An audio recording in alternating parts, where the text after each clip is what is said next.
Welcome back, everybody. This is another Introduction to series tutorial on Redstone. Today, we will be continuing our Introduction to Redstone. If you remember last time, we left off by introducing you to basically all of the various blocks that are used in Redstone, although not quite all, and basic functions of each of them and kind of their most obvious uses. So today, what we're going to be talking about is a little bit more of the actual mechanics of Redstone itself. This still won't be getting that advanced. We'll just be talking about how to operate some simple mechanisms more specifically than we went into in the last video. So a few things that we're going to point out and note here is how far a redstone signal will go before degrading entirely. As you can see, it ends right here. This block right here is no longer powered, whereas this one is. You can see the slight color difference. It's most obvious if you go up here, where you can see the difference there, but you can still see a very clear difference from on to off. So how do these work? So I mentioned in my last video that pressure plates, buttons, and levers can act as a redstone signal giver when you do various things. So I'm going to demonstrate here.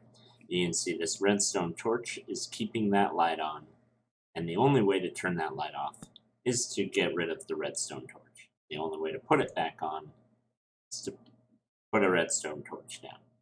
With a pressure plate, the redstone lamp will always be off unless I step on it.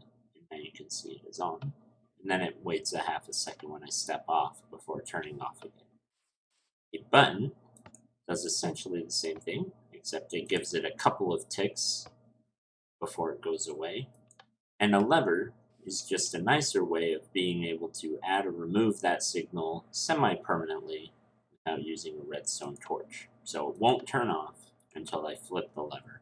I like using redstone lamps because they're a fairly obvious way to show whether your circuit, in this case, is working without making a lot of noise or, having to move doors or things like that.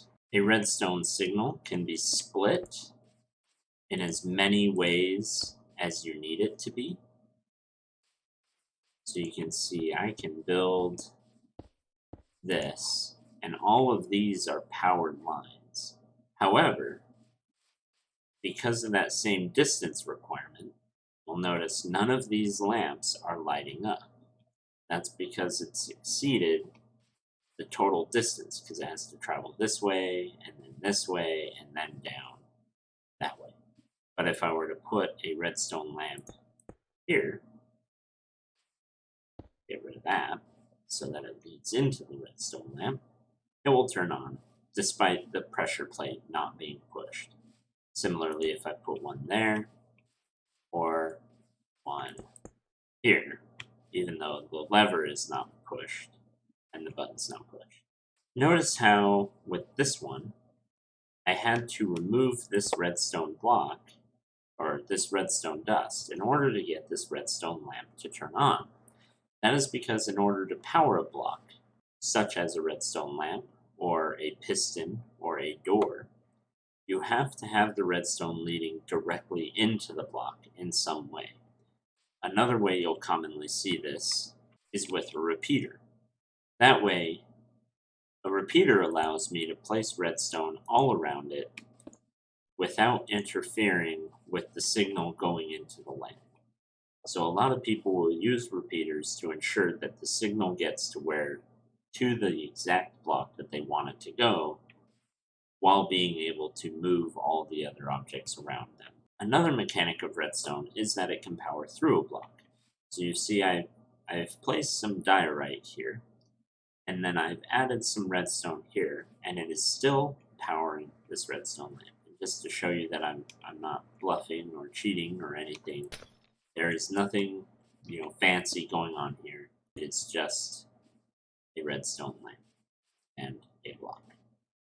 You can also have the redstone dust go on top of the diorite, and it will power this upper block. If I were to get rid of this redstone dust, it would not power that block, even though this one underneath is powered. So in order to power them both, you have to have that redstone dust going up. Which brings up an interesting point. If I have this red diorite up here, so that there is no redstone going directly into the block below, I can still power 2 blocks high. This is useful for 2x2 doors, redstone lamps like this, and a lot of other applications.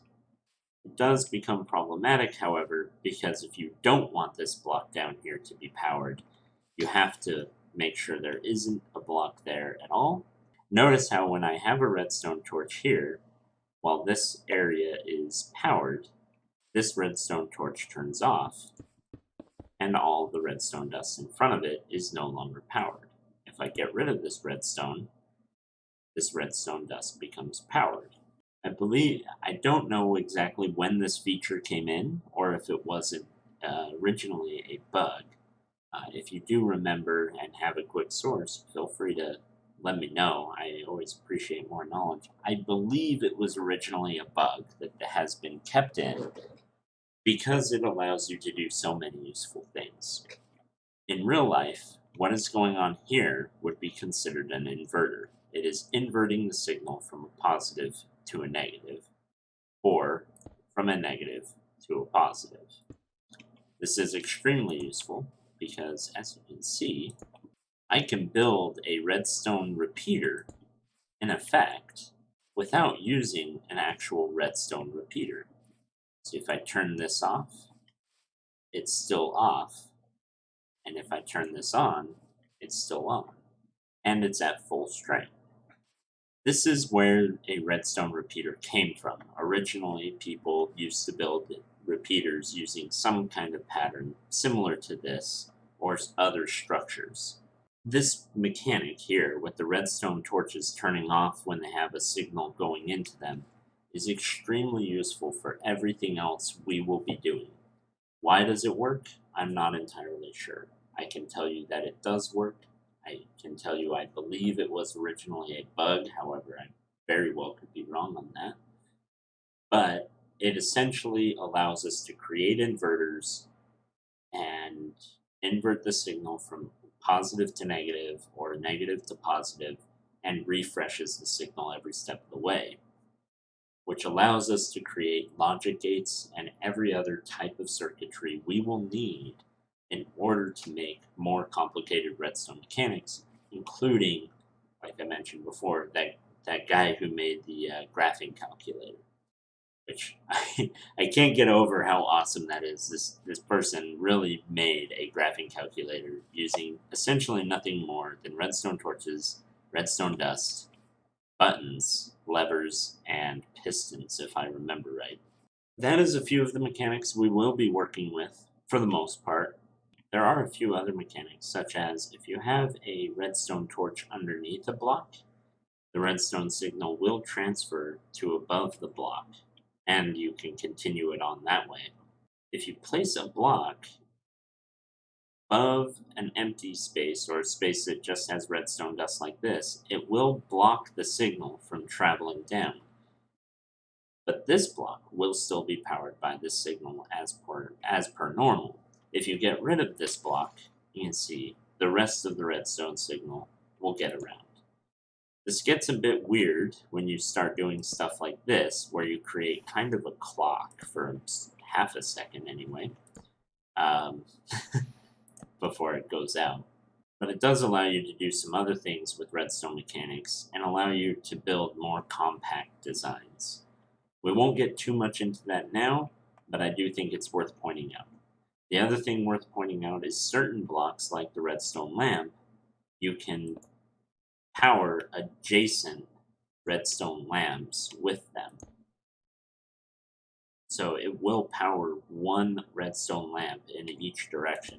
However, any others, it will not power. Anyway, that is it for this very basic Second, introduction to redstone, basic redstone mechanics. Next time we will be discussing more complex ideas such as logic gates. If this video has not been out for a while, or if it's just uploaded, that is still to come. It is in the plans. I do have it planned. It is out there, as you can see. If this tutorial was too simple for you, I hope you'll stick around for the next one where we start to get into the more complicated designs. If it wasn't too simple for you or I moved too quickly, please let me know and I'll go back and answer any questions you might have about redstone mechanics and how to work redstone.